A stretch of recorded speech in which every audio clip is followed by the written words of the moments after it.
పడుకున్నాం ఫస్ట్ ఎత్తుకొని. సో వీళ్ళు మహాజ్ఞానులు. జ్ఞానులు అంటే సైంటిస్టులు. వాళ్ళు సైంటిస్టులు ఏమేమి కనిపెట్టారు చెప్పండి మీకు తెలుసు? రాకెట్లు కనిపెట్టారా, వాచ్లు కనిపెట్టారా, ఫోన్లు కనిపెట్టారా? ఎంత జ్ఞానం కలిగిన వాళ్ళు పుట్టిగా దేనికి పడితే నాకు బ్రొక్కుతారా? బ్రొక్కరు. మొక్కేటప్పుడు అడుగుతారు ఎందుకు మొక్కాలి అని అడుగుతారు. తెలుసుకొని ప్రతిదీ అదే చేస్తారు. ఏం పడితే చేయరు. అంతేనా? అయితే ఈ జ్ఞానులకు అర్థమైపోయింది ఆయనే ప్రభు అయిన క్రీస్తు, ఇతడే దైవ కుమారుడు అని చూడగానే వారికి అర్థమైపోయి వారు పరవశించిపోయి ఆనందం ఎక్కువైపోయి వెంటనే వాళ్ళు మొక్కేశారు. ప్రభు నా పాపాల కొరకు మమ్మల్ని రక్షించడానికి భూలోకానికి వచ్చావా? ఓకే, ఈ విధమైనటువంటి మొక్కటం బైబిల్లో ఉంది. రెండో మొక్కటం చూద్దాం. మత్తయి సువార్త 9వ అధ్యాయము 18వ వచనం. మత్తయి సువార్త 9:18. ఆయన ఆ మాటలు వారితో చెప్పుచుండగా ఇదిగో ఒక అధికారి వచ్చి ఆయన మొక్కి, నా కుమార్తె ఇప్పుడే చనిపోయింది, అయినను నీవు వచ్చి నీ చేయి ఆమె మీద ఉంచును, ఆమె బ్రతుకును అన్నాడు. యేసయ్య సువార్త చెప్తూ ఉన్నాడు. ప్రతి ప్రాంతానికి సువార్త చెప్తూ ఉంటే ఒక వ్యక్తి వస్తున్నాడు. సేమిలాగా నాలాగా చెప్తూ ఉన్నాడు. యేసయ్య నిల్చోబెట్టి అందరు చక్కగా వింటా ఉన్నారు. ఆయన గొడవగా పరిగెత్తుకుంటా వచ్చి మొక్కాడు. మరి ఏ విధంగా మొక్కున్నాడు? ఆ క్వశ్చన్ పెట్టుకోండి, తర్వాత చెప్తా ఏ విధంగా మొక్కాడు. ఎన్ని విధాలుగా మొక్కచ్చు? ఫస్ట్ది దండం పెట్టినా మొక్కటమే, సాగిల పడి అట్లా నమస్కారం చేసినా మొక్కటమే, ఎట్లా కళ్ళు మూసుకొని అట్లా శైలం చేసుకున్నా మొక్కటమే. ఇంకో మొక్కటం ఈ వ్యక్తి ఒక రకంగా మొక్కాడు. అది ఏ విధంగా మొక్కాడో తర్వాత చెప్తారు. ఫస్ట్ ఈ గురించి చెప్తారు. ఈయన యేసుక్రీస్తు ప్రభువు వాక్యం చెప్తూ ఉంటే వెంటనే వచ్చి ఆయనకు మొక్కి, అయ్యా అయ్యా మా కూతురు ఇప్పుడే చనిపోయింది. ఏమైంది? ఇప్పుడే చనిపోయింది. సైన్స్ అంటే సైన్స్ ప్రకారం ఒక మనిషి చనిపోతే 10 నిమిషాలు 15 నిమిషాలు గుండె కొట్టుకుంటారు. చనిపోయినా కూడా మెదడు ఒక 10 గంట పనిచేస్తుంది. చనిపోయినా సరే ఆ టైంలోనే డాక్టర్స్ ఏం చేస్తారు అంటే ట్రీట్మెంట్ వస్తారు. ఇట్లా ఇట్లా అంటా ఉంటారు తెలుసా, దాన్ని పెట్టుకొని షాక్ ఇస్తూ ఉంటారు, ఇలా తెరిపి వేస్తూ ఉంటారు గుండెకి. ఆ టైంలో బ్రతికించడానికి అవకాశం ఉంటుంది. వాళ్ళు చాలా మంది చూసారు మీరు, అక్కడే చనిపోయినంటే మళ్ళీ బ్రతికిన వాళ్ళు ఉన్నారు. సో ఈయన నమ్మకం ఉంచాడు యేసయ్య మీద. ఎందుకు? ఆల్రెడీ యేసయ్య పుట్టు గుడ్డి వాళ్ళని బాగు చేశాడు, కుష్టి వ్యాధి గల వారిని బాగు చేశాడు, ఇంకా కాళ్ళు లేనటువంటి వారికి కాళ్ళు ఇచ్చాడు. ఇన్ని గమనించి విని చూడలేదు ఇవన్నీ. మనం ఏదైనా చూస్తే నమ్ముతాం ఫస్ట్. అంతేనా? చూడమని నమ్ముతాం. ఏమైనా నమ్మం, చూస్తేనే నమ్ముతాం. ఇప్పుడు నేను కూడా సందేశం చెప్తాను అని నా పిల్లలకు తెలుసు. ఎట్లా? వాళ్ళు చూశారు, వాళ్ళు నేను చెప్తే కథలు విన్నారు, నేను పాటలు విన్నారు, నేర్చుకున్నారు, ప్రార్థన విన్నారు. కాబట్టి అక్క దైవం చెప్తుంది, కథలు చెప్తుంది అని అర్థమైంది. ఇప్పుడు మీకు కూడా నేను వాక్యం చెప్తాను అని అంటే సరే అంటారు. చూడాలి, వినాలిగా, అప్పుడు తెలిసింది మీకు. అయితే ఇలాగే ఆ వ్యక్తి కూడా యేసుక్రీస్తు ప్రభువారి గురించి విన్నాడంటే చూడలేదు. విని ఇప్పుడే నా కుమార్తె చనిపోయింది, అయినా సరే నువ్వు వచ్చి నా కూతురు మీద చేయించితే చాలు, ఆమె ఏమైందంట బ్రతికి. ఎంత విశ్వాసం అసలు ఉందా మనకు? అసలు ఆ విశ్వాసం అస్సలుందా? ఇప్పుడు ఎగ్జాంపుల్ గా ఒక మనిషి, మనకు కావాల్సిన మనిషి చనిపోయాడు, వెంటనే ప్రార్థన చేసి మనం బతికిస్తానంటారా? అందరూ పిచ్చాడు. వాళ్ళు చనిపోయిన మనిషిని ఎట్లా బతికిస్తా? వేసే బతికిచ్చాడా? తుఫాన్ వస్తుంది సముద్రంలో, దేవుడు ఆపాడా? ఆగు అని జస్ట్ గద్దించాడు, అంతే ఆగిపోయింది. అంటే మన మాటకు గొప్ప శక్తి ఉంది. మీకు తెలుసా తెలీదు? మనం అంటే జరుగుతుంది తెలుసా? ప్రతి మనిషి అంతే, ప్రతి ఒక్కరూ అంతే. దానికి పెద్దోళ్ళు, వాళ్ళు చాలా గొప్పవాళ్ళు, దేవుడు ఎన్నుకున్నాడు కాదు. మీరు కూడా అఫ్కోర్స్ నోటి మాట చాలా గొప్ప. బైబిల్ మాట, మీ పిల్లవాడి మీద మీకు కోపం వచ్చిందనుకో, మీ బిడ్డల మీద కొట్టండి, కానీ చావవలనని మాత్రం కోరవద్దు. కోపం అంటూ ఉండదు కదా, సారాదుగా ఇది జావరా ఏమి బాగా ఉంది సాగు ఏదో ఒకటి చేసుకో ఆ మాట మాత్రం అనకూడదంట. ఎందుకు? ఏమైంది మాట అయినా అంటే బైబిల్ చెప్తుంది మానవుడి ప్రతి మాట నెరవేరికి. అయితే రీసెంట్ గా సైంటిస్టులు ఒక ఎక్స్పెరిమెంట్ చేశారనమాట. ఏంటంటే ఒక గ్లాస్ లో వాటర్ తీసుకున్నారు, ఇంకో గ్లాస్ లో వాటర్ తీసుకున్నారు. 2 గ్లాసుల వాటర్ తీసుకొని ఒక గ్లాస్ తో చెప్తున్నారు దగ్గరికి వెళ్ళి, నువ్వు చాలా మంచిదానివి, నువ్వంత నీట్ గా ఉన్నావు, నీళ్లు నేను తాగుతా అంటే నాకు దాహం తీరుతుంది, నువ్వంటే నాకు చాలా ఇష్టం మంచి మాటలు చెప్తారు ఒక గ్లాస్ కి. తర్వాత ఇంకో గ్లాస్కి వెళ్ళి నువ్వు నాకు నచ్చలేదు, నువ్వు నాకు అసహ్యంగా ఉన్నావు, నీ వాటర్ అసలు టేస్ట్ లేవు, నువ్వు నాకు అస్సలు నచ్చలేదు అని తిడుతున్నారు. అయితే అలా 4 రోజులు గమనిస్తే బాగా పొగిడేది చూసారా, మంచి మాటలు చెప్పినటువంటి గ్లాస్ లో నీళ్లు తెల్లగా అలాగే ఉన్నాయి, పారబోయలేదు, మార్చలేదు, అవే నీళ్లు 4 రోజులు అంటే ఉంచారు. ఇంకొక నీళ్లు తిట్టారు, నువ్వు నాకు నచ్చలేదు, అసహ్యంగా ఉన్నావు అంటే నాకు ఇష్టం లేదన్న తిట్టినటువంటి గ్లాస్ లో నీళ్లు 3 రోజులు స్టార్ట్ అయినాయి అంట. వాటర్ ఏం పోయలేదు, దాంట్లో వాటర్ ఏం పోయలేదు, వాటర్ దానిలో నుంచి తీయలేదు కూడా. దాంట్లో ఏం కనిపిస్తున్నాయి? ప్యూర్ వాటర్ మళ్ళీ మురుగులు కనిపిస్తుంది. అంటే ఏంటి దాని అర్థం? ఎవరు ఏం చేయకుండా ముట్టిగా నీళ్ళు దానంతకు అది పాడైపోతాయి. ఎక్కడైనా పాడవుతాయా? మనం శుభ్రంగా తొట్లో నీళ్ళు పెట్టుకున్నాం, కొన్ని రోజులు అయితే ఏమైంది, పాచి పట్టిద్ది. అంతేగా, పాచి దేనికి పట్టిద్ది? నీళ్ళకి పట్టిద్దా? తొట్టికి పట్టిద్ది. అంటే నీళ్లు బాగానే ఉంటాయి. అయితే ఇక్కడ ఏంటి లాభం, ఏం జరిగింది అని అంటే మన మాట. ఇంకొకటి నీటికి ప్రాణం ఉంది. ఏముంది?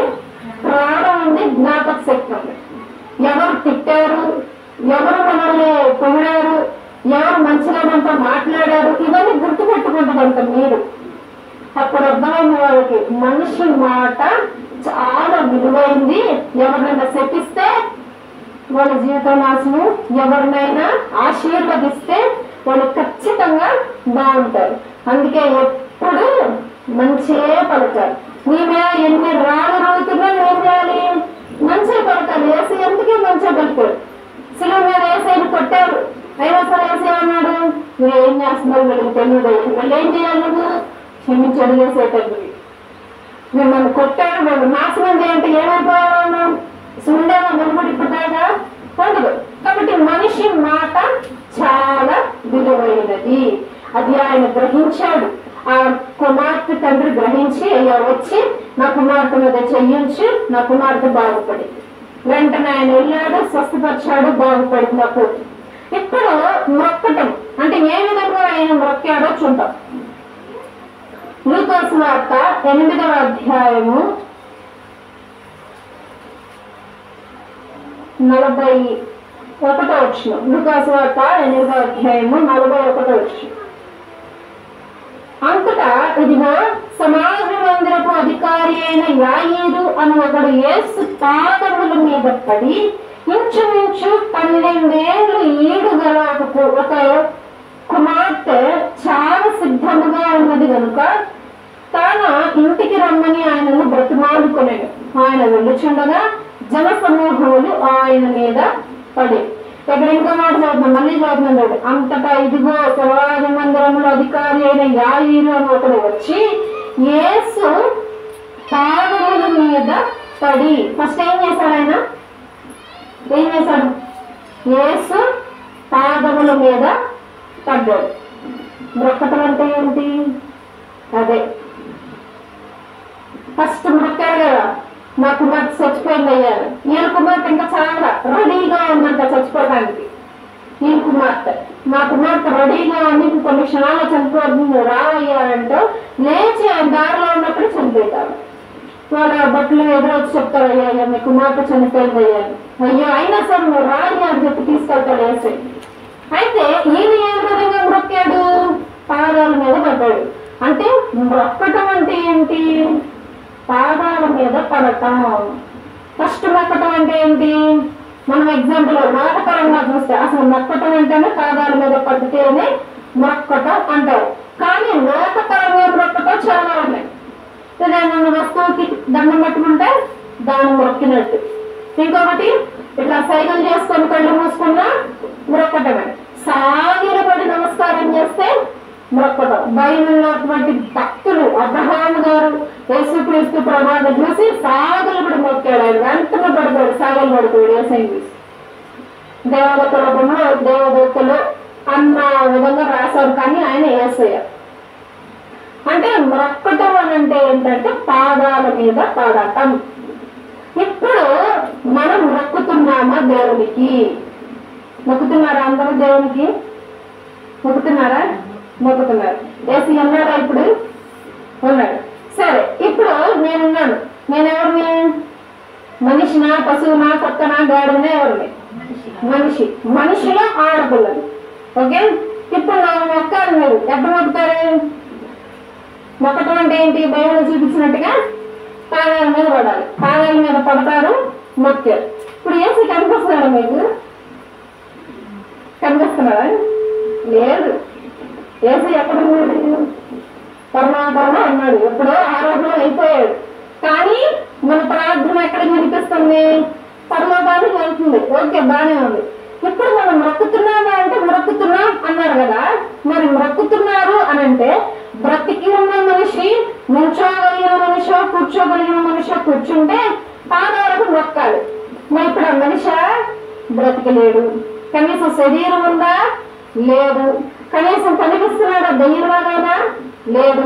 మరి ఎవరికి మొక్కుతున్నారు? మొక్కటువంటి పాదాలు పట్టుకోవాలిగా. పాదాలు పట్టుకుంటేనే మొక్కున్నట్టు లెక్క. మరి ఎవరికొని మొక్కుతున్నారు? ఆలోచించాలి ఎప్పుడైనా. ఇప్పుడు ఏసీ కనిపించట్లేదండి. ఎక్కడ? ఈయన ప్రభు గారు. వీడి గురించి ఒక చరిత్ర మళ్ళీ. వీళ్ళు అష్టారోతు దేవత. అష్టారోతు దేవత ఈయన భర్త, ఈయన కొడుకు.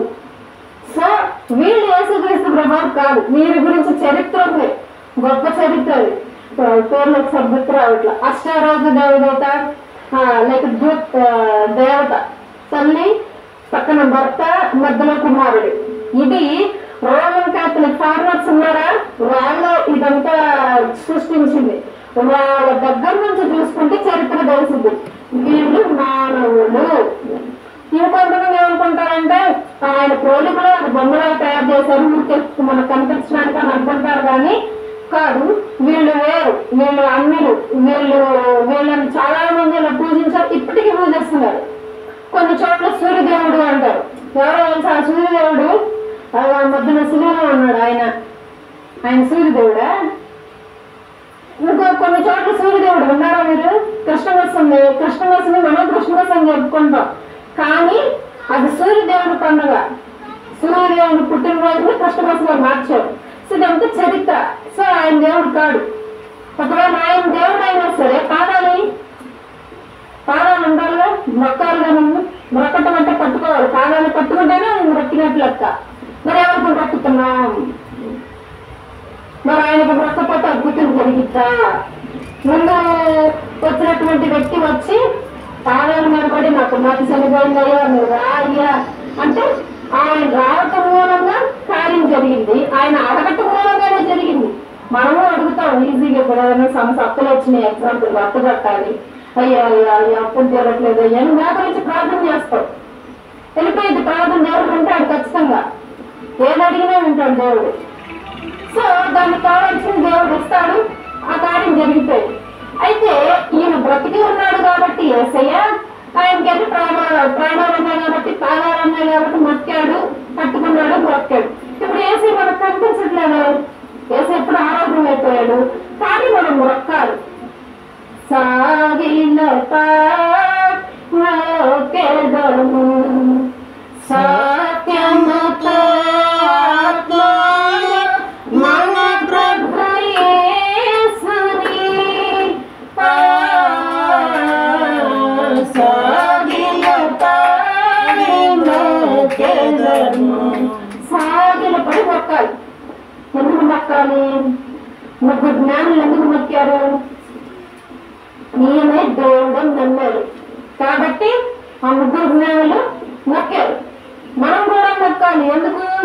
ఆయనే దేవుడు కాబట్టి ఆయన మన కోసం సిలువలో రక్తాన్ని కార్చాడు, అమ్మవారిని పొందాడు, పిడుగుతా అంటే అయినా సరే సైలెంట్ గా అంతా నుంచోమన్నాడు. ఉమ్మేస్తాను కుడి చేసుకొని ఉన్నాడు. ఇటొకడు బట్టి ఎవరు పట్టారో చెప్తూ అనగటాలుగా ఇటోళ్ళు అంటాం, అయినా సరే సైలెంట్ గా ఉన్నాడు. దారి వెంట సిలువను మోసుకొని వెళ్తా అంటే బలహీనత ఎక్కువైపోయి రక్తం కారకుండా లేవలేకపోతే నడవలేకపోతే కొట్టించుకుంటున్నా సరే సైలెంట్ గా ఉంటాడు. చేతులన్నీ సంకల్లేసేసి చక్కగా కట్టేసి కూర్చోబెట్టి ఒక ముళ్ళతో చుట్టినటువంటి దండం తీసుకొచ్చి ఏపుగా ఇట్లా కొట్టి ఇట్లా లాగితే చర్మం వచ్చేసి ఆ నొట్టికైనా సరే సైలెంట్ ఉన్నాడు. ఎందుకు? నీకోసం నా కోసం. ఎక్కడికి వెళ్ళిపోకూడదు అని మనం నరకానికి వెళ్ళిపోకూడదు. నరకం ఎట్లా ఉంటుందో ఆయనకి తెలుసు, నరకం ఎంత భయంకరంగా ఉంటుందో ఆయనకి తెలుసు. కాబట్టి నా బిడ్డలు అక్కడికి వెళ్ళకూడదు. కాబట్టి ఆ నరకం మీద నేనే అనుభవిస్తా. అంతే కదా, మనం కూడా అంతే. ఇప్పుడు మన పిల్లలు కష్టపడకూడదని మనం ఏం చేస్తాం? చక్కగా చదివిస్తాం, వాళ్ళని మంచిగా వాళ్ళకి కావాల్సిన డబ్బులని సంపాదించి పెడతాం, అంతేనా? అదే విధంగా అంతకంటే గొప్ప డ్రైవర్ యేసుక్రీస్తు ప్రభు గారు. కాబట్టి ఆయనకు మనం ఏం చేయాలి? ఖచ్చితంగా మొక్కాల్సిందే.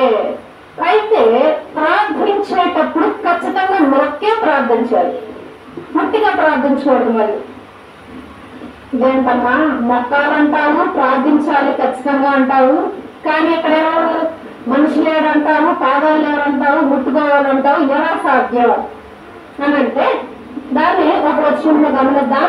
యోహాను సువార్త 9వ అధ్యాయము,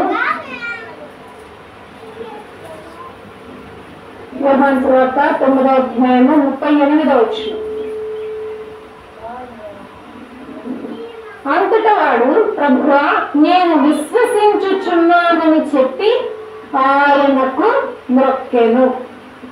పైన ఇంకో స్టోరీ ఉంది, దాన్ని బ్రౌజ్ చేసి మనం ముందుకు వెళ్దాం. ఆయన ఫస్ట్ ఏమన్నాడు? నేను విశ్వసిస్తున్నాను అని చెప్పి మొక్కాడట. బైబిల్ ప్రకారం మొక్కటం అంటే ఏంటి? మొక్కటం అంటే ఏంటి బైబిల్ ప్రకారం? పాదాలు పట్టుకోవటం. పాదాలు ఎలా పట్టుకుంటావు? నుంచొని పట్టుకోగలరా? నుంచొని పట్టుకుంటావా? అలా ఎట్టంటావా? మరలా పట్టుకోవాలి. పాదాలు సాగిల పడి పూర్తిగా పట్టుకుంటున్నారు పాదాలు. అట్లా పట్టుకొని విశ్వసిస్తున్నాను అని చెప్తున్నాడు. అంటే మొక్కటం అంటే ఏంటంటే విశ్వాసం ఉంచటం. దేవుడు కనిపించట్లేదు, కనిపించకపోతే ఎలా మొక్కుతాం? మొక్కలేవు. అందుకే దేవుడు ఇంకొక సొల్యూషన్ కూడా ఇచ్చేసి వెళ్ళిపోయాడు. దేవుడు ప్రతిదీ మనకి చూపించి నేర్పించి వెళ్ళిపోయాడు. కొన్ని మనకు తెలియదు అంతే. అందుకని అవి ఎవరికి తెలియకుండా ఉండకూడదు అని చెప్పి భద్రంగా బైబిల్ మొత్తం తన భక్తుల చేత రాయించాడు. ఇప్పుడు మొక్కటం అంటే ఏంటి? విశ్వాసం ఉంచుతూ. విశ్వాసం అంటే ఏంటి? విశ్వాసం అంటే ఏంటి? వచ్చే ఆదివారం నేను 5 స్టార్ చాక్లెట్ వస్తాను, ఓకేనా? వస్తానా దానా? చెప్తారా గట్టిగా? అది ఎందుకు వచ్చింది వాళ్ళకి నమ్మకం? అదే ఎందుకు వచ్చింది నమ్మకం? మీరున్నారు అంటే ఆల్రెడీ ఒకసారి చూశారు, నేను తేడా అరే మీకేం కావాలో అంటారు. అక్క మేము బిస్కెట్లు కావాలి తెచ్చాము అంటే వాళ్ళకి అర్థమైపోతుంది. అక్కడ ఏమడిగితే అది తీసుకొచ్చి ఇచ్చిద్ది, దాన్నే విశ్వాసం అంటారు. దేవుణ్ణి ఏమైనా అడిగితే అది ఇస్తాడు. దేవుడు ఏదైనా చెయ్యగలడు. నా బ్రతుకును మార్చగలడు, నాకు నా ఆరోగ్యాన్ని మార్చగలడు. నన్ను ఎవరు పట్టించుకోమైనా సరే నా దేవుడు పట్టించుకుంటాడు. ఆ విషయాల్లో నువ్వు విశ్వాసం ఉండాలి. చాలు, నువ్వు పట్టినట్టే. వెళ్ళి పాదాలు కనపడక్కర్లేదు, ఈ ఫోటోకి దండాలు పెట్టక్కర్లేదు, ఎవరిని ఏ విధంగా అడగక్కర్లేదు. దేవుడే చెప్పేశాడు, నేను ఆరోగ్యం అయిపోతున్నాను కదా, నన్ను మొక్కటానికి నా పాదాలు లేవు. కాబట్టి నేనేం చేయాలి? విశ్వాసం ఉంచి నన్ను నమ్మని చేయాలి. త్వరలో వచ్చేస్తాను, మళ్ళీ మీ దగ్గరికి తీసుకెళ్ళిపోతాను మిమ్మల్ని మన ఇంటికి. కాబట్టి మొక్కటం అంటే ఏంటి అర్థం? విశ్వాసం. విశ్వాసం అంటే నమ్మటం. దేవుని మనం నమ్ముతున్నా? ఎప్పుడైనా నమ్మారా మీరు దేవుణ్ణి? ఏ విషయాల్లో నమ్మారు? ఏమని? ఇప్పుడు ఎగ్జాంపుల్గా జలుబు చేసింది, ఓకే? జలుబు చేయగా ఏం చేస్తాం మీరు? చెత్త చేసింది అంటారా? ఏం చేస్తారు చెప్పండి? జలుబు చేస్తే ఏం చేస్తారు? వేస్తాం, వెంటనే వేసేస్తామా? అంతే వేయకుండా కూర్చొని ప్రార్థన తగ్గదా? మరి ఎందుకు బెల్లైట్? ఆవేశం ఎక్కువ అని అనుకోవటం కంటే అందరికీ ఉంది విశ్వాసం, కానీ దేవుడు చిన్న చిన్న వాటిని పట్టించుకోడు. జనం 7 రోజులు ఉంటారు, నువ్వు బిళ్ళ వేసుకోకపోయి 7 రోజులు తగ్గిపోతాయి. తెలుసా మీకు ఆ విషయం? ఇంకొకటి మన బాడీ ఉంది, ఇది చిన్నగా ఇక్కడ కట్టేయండి. ఏం చేస్తాను ఇక్కడ తెగితే? ఏం చేస్తాను చెప్పండి? తెగితే ఏం చేస్తాను? బ్యాండేజ్ వేసుకుంటాం. వెంటనే పిల్లలకి ఏమన్నా కాలు గాయం అయితే పసుపు వేస్తాం. వెంటనే ఏం చేస్తాం? పసుపు అయితే ఏమైద్దాం నమ్మకం మనకి? మంటలు, ఇంకా రక్తం ఆగిద్ది, ఇంకా తొందరగా గాయం తగ్గిపోద్ది, మొత్తం క్లోజ్ అయిపోద్ది అని చెప్పి పసుపు వేస్తాం. కానీ నువ్వు దాన్ని నెట్టగా వదిలేస్తే తగ్గిద్ది. అంటే నీ బాడీకి ఏమన్నా సమస్య వచ్చి నీ బాడీకి ఏమైనా హాని జరిగింది అనుకోండి, దానంతా అది క్యూర్ చేసుకోగలదు. ఇది ఎవరు చెప్పరు, చెప్తే డబ్బులు. నేను మెడికల్ స్టూడెంట్ని, బాగా తెలిసిన వాళ్ళకి చెప్తా ఉంటా విషయాలు. పెద్దగా టాబ్లెట్లు వేసుకోమాకండి. నేను జలుబుకి టాబ్లెట్ అయినా, దగ్గుకు టాబ్లెట్ అయినా, జ్వరానికి అయినా, ఇక బాగా విపరీతంగా నన్ను చంపేస్తాను అన్నప్పుడే వేస్తా. ఇక దేనికైనా ఎందుకు? దానికి కొద్దిగా టైం ఇస్తే తగ్గిద్ది. రోగం వచ్చిందంటే కారణం మనమే.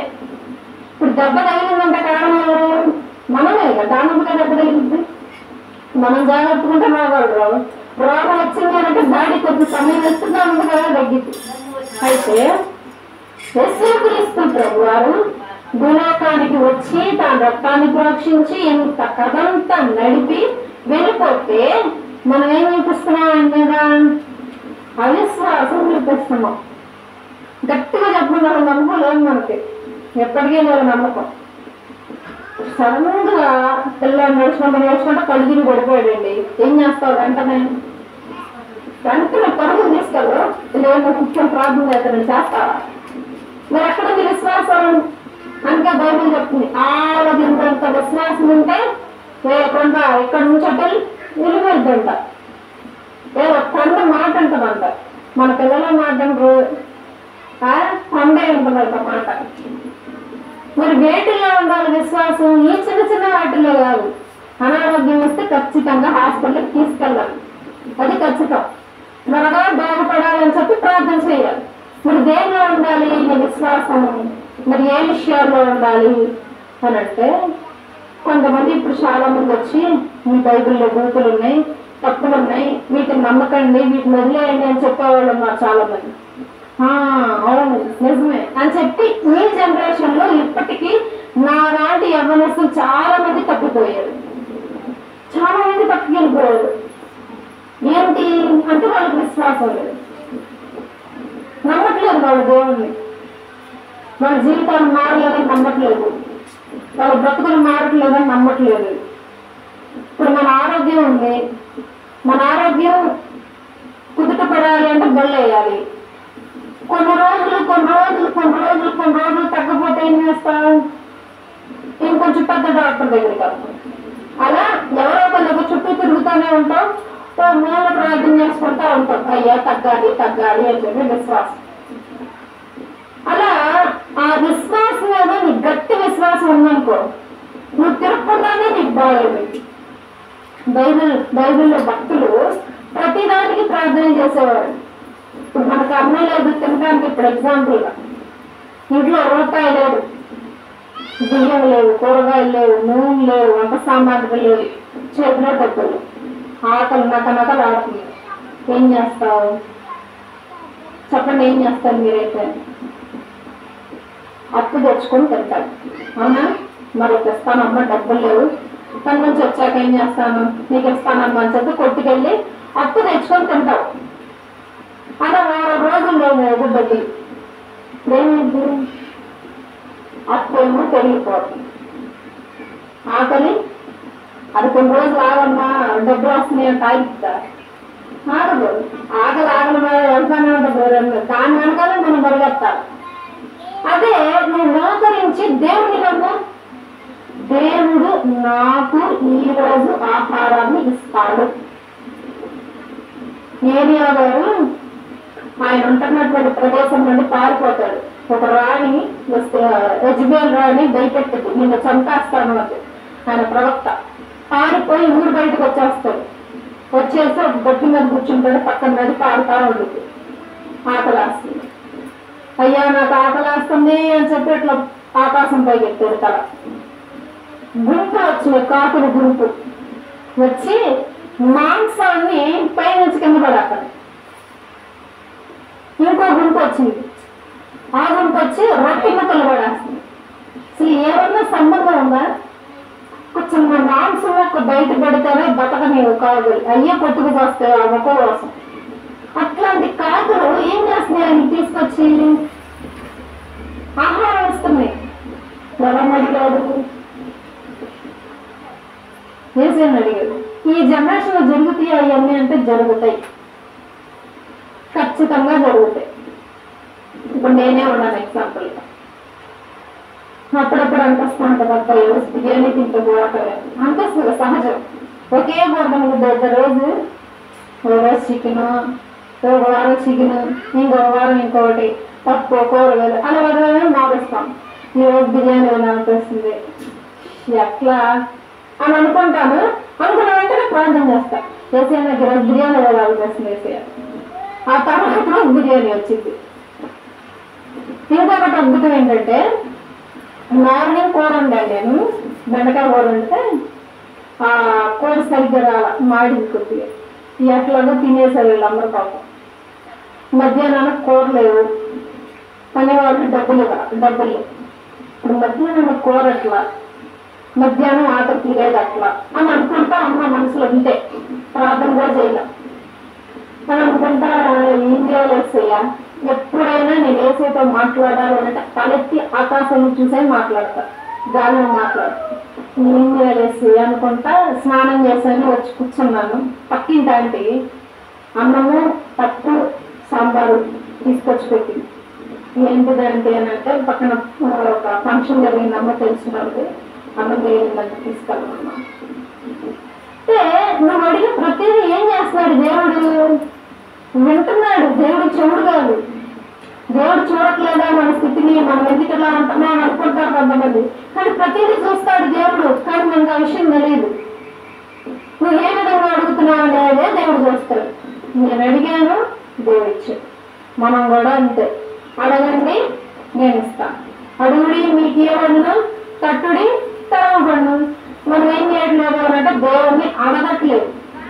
దేవుడు మన నుండి కోరుకునేది ఏంటంటే నీకేమైనా అయితే ఫస్ట్ దేవుడిని అడుగు నీకేమైనా అనారోగ్యం వచ్చిందా టాబ్లెట్లే మందులు వాడాలి తప్పదు అది వేసుకోవాలి కానీ అయ్యా నాకు ఇలా జరిగింది నా వైపు ఒకసారి చూడు చాలు నీకు మొత్తం దేవుడే చూసుకుంటాడు అయ్యా నా పరిస్థితులు బాగాలేదు నన్ను చూడు అయ్యా నాకు ఈ నొప్పులు ఉన్నాయి నాకు సహాయం చేయి అయ్యా నాకు పనులు లేవు సహాయం చేయి అయ్యా నన్ను ఇట్లా చుట్టుపక్కల పురుగు వారు ఇట్లా ఏ విధంగా పడితే ఆ విధంగా నాతో మాట్లాడుతున్నారు ప్రార్థించి తర్వాత వాళ్ళ నీతో మంచిగా మాట్లాడే రోజు వచ్చింది కాబట్టి ప్రతి దానికి నువ్వు ప్రార్థన చేస్తూ ఏ విధంగా చేయాలి మొక్కాల దేవునికి మొక్కాలంటే పాదాలు పట్టుకోవాలి పాదాలు పట్టుకోవాలంటే మనిషి ఏం లేడు బ్రతికలేడు కాబట్టి మనం ఏం చేయాలా విశ్వాసం చూపిస్తే మొక్కినట్టే కాబట్టి ప్రతి ఒక్కరూ విశ్వాసంతో ప్రార్థన చేయాలి మనిషి జీవితం చాలా చిన్నది ఎప్పుడు చచ్చిపోతామో కూడా తెలియదు నిన్న కాకుండా మొన్న శుక్రవారము గురువారము అహ్మదాబాద్లో ఒక ఫ్లైట్ ఒక విమానం ఎగురుతూ అప్పుడే ఎయిర్పోర్ట్ నుంచి ఎక్కింది ప్యాసింజర్లు ఎక్కించుకుంది అట్లా పైకి వెళ్ళి ఒక ఎంబీబీఎస్ కాలేజ్ మీద పడింది అంటే మెడికల్ కాలేజ్ మీద పడింది స్పాట్ లో అందరూ చచ్చిపోయారు ఫ్లైట్ లో 292 మంది ఉంటే వాళ్ళు అక్కడ బతికాడు. అక్కడ బతికాడు. గాయాలు కూడా అక్కడ చిన్న ఘాటు గీసుకుంది అంతే. 292 మందిలో అక్కడ బతికాడు. మిగతా కాలు బూడిదైపోయారు. అప్పుడే కాలేజీలో కూర్చొని పిల్లలకి లంచ్ బిల్ ఇచ్చారు. కూర్చొని తింటున్నారు అందరు భోజనం పాపం. ఆ ఫ్లైట్ కింద పడి చాలా మంది యవనస్తులు చదువుకున్న పిల్లలు చచ్చిపోయారు. ఎవరి తప్పు? ఎవరిది తప్పంలే. ఎందుకు? ఏదో ఫ్లైట్ లో ఏదో రకమై ఉండొచ్చు, ఏదో గాలి ఒకటో తిరిగి ఉండొచ్చు, ఫ్లైట్ లో దేని రెక్కి ఏదైనా తగులు ఉండొచ్చు. ఎవరిని అనలేం. అలానే ప్రాణాలని ఎంత చక్కగా విద్యార్థులందరూ కూర్చొని ఇప్పుడు భోజనం చేసి తర్వాత ఈ క్లాస్కి వెళ్ళాలని ఆలోచించుకుని అంటారు. ఇంకొన్ని సంవత్సరాలు వాళ్ళు డాక్టర్లు అయిపోతున్నారు. ఇంకొంతమంది కాపాడాలని ఆశయంతో వాళ్ళు కూర్చొని ఆ చదువుతా కూర్చొని అన్నం తినే క్రమంలో కళ్ళు మూసి తెలిసేలోపు స్పాట్లు చచ్చిపోయారు. విమానంలో కూర్చునే వాళ్ళు ఇంకొక గంటలో మనం వేరే ఊరు వెళ్ళిపోతామని ఆశతో కూర్చున్నారు. కొన్ని ఫ్యామిలీలు కూర్చున్నాయి. ఒక తండ్రి తన కూతుర్ని కొన్ని ఏళ్ళ తర్వాత చూడబోతున్నారంట. ఆశతో ఫ్లైట్ ఎక్కితే చనిపోయాడు. ఇక్కడ ఆ కూతురికి ఏం గుర్తించాలి? వేదన ప్రతి ఒక్కరు గుమ్మలు బాధపడుతున్నారు. అసలు ఎలాగంటే ఒక ఫోటోలు వచ్చినాయి. మనిషి ఇట్లా కన్నులు పోయి ఇట్లా కాళ్ళు చేతులు వంటకు వెళ్ళిపోయి చర్మం అంతా కాలిపోయి బూడిదైపోయింది. అలాగా పైన పుట్టురావుతుంది. భయంకరంగా ఉన్నారు అక్కడ. ఇంత సెకండ్లో చనిపోతున్నాడు మనిషి. కొన్ని రోజులు బతకచ్చు, కొన్ని సంవత్సరాలు బతకచ్చు అని అనుకుంటా ఉంటాం. 11 ఏళ్ళ అబ్బాయికి హార్ట్ అటాక్. 11 ఏళ్ళ అబ్బాయి ఏముంటుంది? గుండె మనం కొంతగా తిరిగి ఉండకూడదు. ఇప్పుడు గుండె హార్ట్ అటాక్ వచ్చి చనిపోయాడు. 11 ఏళ్ళు. మన పిల్లలు తిరుగుతా ఉంటారు 11 ఏళ్ళ వయసు వాళ్ళు. ఆ పిల్లాడికి హార్ట్ అటాక్ అంట. అసలు ఏంటి జీవితం? ఆ పిల్లాడు ఏమైనా తింటాడా? హార్ట్ అటాక్ అంటే ఏంటి? నూనె వస్తువులు ఎక్కువ తింటే కొవ్వు పట్టి గుండెకి హార్ట్ అటాక్ వచ్చింది. ఆ వయసులో ఏం తింటారు పిల్లలు? కొట్టి తినిపించాలి కూర్చోబెట్టి. ఆ వయసులో పిల్లాడికి హార్ట్ అటాక్ వచ్చి చనిపోయాడు. 20 ఏళ్ల వయసు వాళ్ళు హార్ట్ అటాక్. నుంచొని మాట్లాడుతూ ఉంటున్నారు, పడిపోతున్నారు. స్టార్ట్ అంటే మనిషి జీవితం చాలా చిన్నది. ఎప్పుడు చనిపోతారో తెలియదు, ఎప్పుడు ఏం జరిగిద్దో తెలియదు. కాబట్టి మనం ఏం చేయాలి? ప్రార్థించాలి, విశ్వాసం ఉంచాలి. చనిపోయాక మనం దేవుని దగ్గరికే వెళ్ళాలి. దేవుడు కనుక మనల్ని వదిలేస్తే మనం అన్యాయం అయిపోతాం. మనం అన్యాయంగా మనం చాలా వేదన పడాల్సి వచ్చింది. ఆ నరకంలో ఒళ్ళు కాలుతా ఉంటుంది, మంట తెలుస్తూ ఉంటుంది, కానీ మనం సాము. ఏదైనా నిత్యం ఉంటున్నా కానీ గంట గిలగల కొట్టుకొని చచ్చిపోతాం కదా. కానీ ఆ నరకం అట్లా ఉండవు. అగ్ని ఆడదు, పురుగు చావదు. మనమే ఆ పురుగు. అగ్ని వస్తూనే ఉంటది కానీ ఆ పురుగు చావదు. పురుగు మండిపోతా ఉంటది. అసలు ఒళ్ళంతా మంట, నోరంతా ఎండిపోతా ఉంటుంది. నోరు దాహం తాగాలనిపించింది. ఎవరో దాహం ఇచ్చేవాళ్ళు ఉండరు. సో మన జీవితం అప్పుడు గుర్తొచ్చింది. అబ్బా ఈ విధంగా బ్రతకుండా అన్నట్టు లోకంలో ఉండేవాళ్ళు రాదు. కాబట్టి దేవుడు ఒక మంచి అవకాశం మనకి. అసలు వాళ్ళు అట్లా చనిపోయాలంటే భలే బాధ వేసింది. మనం బాగున్నాం. ఇప్పుడు ఏం కాలేదు. మనం కాళ్ళు చేతులన్నీ ఆడుకుని ఆలోచించగలుగుతున్నాం, మాట్లాడగలుగుతున్నాం, దేవుడు మోకరిస్తున్నాం, ప్రార్థన చేస్తున్నాం, క్షేమంగా పనులు చూసుకుంటున్నాం. మళ్ళీ క్షేమంగా దాంట్లో ఎటువంటి ప్రమాదాలు జరగట్లేదు. ఇంటి నుంచి బయటికి వెళ్ళి తిరిగి కూడా కొంతమంది రావట్లేదు, యాక్సిడెంట్లు చనిపోతున్నారు. కానీ మనం బాగున్నాం, మన జీవితాలు బాగున్నాయి, మన చుట్టుపక్కల జీవితాలు బాగున్నాయి. కాబట్టి మనం ఏం చేయాలి? మన జీవితాలు బాగున్నప్పుడే మన జీవితాన్ని చక్కదిద్దుకోవాలి. దీపం ఉన్నప్పుడే ఇల్లు చక్కబెట్టుకోవాలి. దీపం మారిపోతామని అనిపించిందా? కాబట్టి మనం బ్రతుకున్నప్పుడే దేవుని విశ్వాసం నుంచి ప్రార్థన చేస్తే దేవుడు మనల్ని పరలోకానికి తీసుకెళ్తాడు. లేదు ఇంకొన్ని రోజు బతకచ్చులో ఏముంటుంది అనుకుంటా ఉన్నా అంటే హఠాత్తుగా వచ్చింది మరణం. ఎప్పుడు వచ్చిందో తెలియదు. మనం చక్కగా పిల్ల నడుచుకుంటే ఇంటి బయటకి అట్లా వెళ్ళిందంటే వాళ్ళ ఇంటి బయట పెద్ద ఫ్లైఓవర్ ఉంది. అట్లా బయటికి ఇంటికి వెళ్ళి ఆ రోడ్డు మీద అట్లా నుంచుంది. అంటే బయలుదేరుతుంది. అక్కడ రోడ్డు మీద అలా నుంచుంటే పైన ఫ్లైఓవర్ అంటే బ్రిడ్జ్. ఆ బ్రిడ్జ్ మీద 2 కార్లు గుర్తుకొని ఒక కారు కింద మా అమ్మాయి మీద పడింది. జస్ట్ బయటకు అన్నారు ఇంటి బయట అక్కడ నుంచి మాట్లాడారు. ఏంటి జీవితం? స్పాట్లో చచ్చిపోయింది ఆ కారు మీద పడి. ఎక్కడ ఫ్లైఓవర్ ఎక్కడో పైన ఉంటే ఆ పైన మీద నుండి కారు ఎగిరి ఎంత ప్రాణం చిటికలో పోయింది. ఎవరిని ఏమనలేదు బాధ తప్పితే. కాబట్టి ఆ పరిస్థితి మనకు కూడా వచ్చింది, రాదు అని అనట్లేదు, వస్తుంది. ఆ పరిస్థితి రాకముందే మనం ఏం చేయాలి? ప్రార్థన చేయాలి, దేవుడిని నమ్మాలి, దేవుడు చెప్పిన మాటలు వినాలి, దేవుడు చెప్పిన మంచి మాటలు చెయ్యాలి, ఆ విధంగా బ్రతకాలి. అప్పుడే దేవుడు పరలోకానికి తీసుకువెళ్తాడు. అందరూ తమ తల నుంచి కళ్ళు మూసుకోండి, ప్రార్థన చేద్దాం. ఈ విషయంగా ప్రార్థన చేయండి అందరూ. ఇప్పటికైనా మన జీవితాలను మార్చుకుందాం. అందరం ప్రార్థన చేద్దాం. దేవా దేవా స్తోత్రం నాయన, స్తోత్రం ప్రభువా. ప్రయాతని ప్రభు, నీటి మీద గొడవ వంటిది మానవుని జీవితం అని సెలవిచ్చావు నాయన. నా తండ్రి, ఆ గొడవ ఎప్పుడు పగిలిపోయిందో తెలియదు నా తండ్రి. నా తండ్రి ప్రభు, అతి విధంగా మా జీవితాలు ఉండకుండా నాయన తను త్వరపడి మేము నమ్ముటకు సహాయం చేయడం ప్రార్థించేద్దాం. దేవునికి లోబడదాం, దేవుని విశ్వసిద్దాం, దేవుని విశ్వాసం ఉంచుదాం, దేవుని నమ్ముదాం. ఫస్ట్ దేవుడు మన జీవితాలను మారుస్తాడు, దేవుడు మన స్థితిగతులను మారుస్తాడు. మన బిడ్డల కుటుంబం, మన బిడ్డల విషయాలు, ఆరోగ్య విషయాలు, మన పరిస్థితులన్నీ మారుస్తాడు దేవుడు. ఎవరైతే మనకు శత్రువులుగా నిలబడ్డారో వారిని మిత్రులుగా కూడా చేస్తాడు దేవుడు. కాబట్టి మనం అందరం ప్రార్థన చేద్దాం. స్తోత్రం నాయన, స్తోత్రం ప్రభా, స్తోత్రం తండ్రి, స్తోత్రం నాయన. మా బ్రతుకు జీవితాల్లో ఎప్పటిలాగా తోడుంటారు. స్తోత్రం తండ్రి, స్తోత్రం నాయన. పరిశుద్ధుడు పరిశుద్ధుడు పరిశుద్ధుడు ప్రధాన దూతలు మానవుడి సమూహంతో వర్షం పెడితే నీకు వందనములు స్తోత్రం ప్రభా. నిన్నటి వరకు మేరకులు కాబట్టి భద్రపక్షంలో జీవితంలో పొడవులను గురించారు. వందనం ఇంతకుముందు రోజుల్లో నశించుకోవచ్చు. మీరు వందల అభిషేకంలో ఇప్పటికీ సజీవులకు ఉంచారు. నీకు స్తోత్రాలు. ఏనా తల్లి ప్రభు, ఈరోజు విన్నటువంటి వాక్య భాగం బట్టి వందనములు. ఏనా తల్లి వాక్య భాగం ద్వారా మీరు మాతో మాట్లాడారు, దాన్ని బట్టి వందనము. ఏనా తల్లి నేను విశ్వాసం నుంచి తల్లి పరలోక రాజ్యములకు వారసులకు మాకు సహాయం చేయండి. తల్లి బ్రతుకున్నంత కాలం అంతయు మీరు తల్లి ప్రభు మీ చిత్తానుసారంగా తల్లి ప్రభు మేము బ్రతుకే కృపను అనుగ్రహించండి. కుళ్ళు కూతురు మనసులో నుండి తీసివేసి తండ్రి మత్స్యాలు మాధుర్యం తీసివేసి నా తండ్రి స్వచ్ఛమైన హృదయం కలిగే వారు బ్రతుకుటకు సహాయం ఇచ్చింది. గొప్ప జీవితాలను నాకు ఇచ్చారు. మీ స్తోత్రాలు. ఎంతో మంది చనిపోయి ఉన్నారు, వారి కుటుంబీకులను జ్ఞాపకం చేసుకున్నారు. గొప్ప ఆదరణ కలుగుతుంది. అతను మీకు స్తోత్రాలు కూడా వచ్చిన ప్రత్యేకను బట్టి వాళ్ళని చెల్లించుకుంటాం. వేస్తున్నాం ప్రతి ప్రార్థిస్తున్నాం తండ్రి.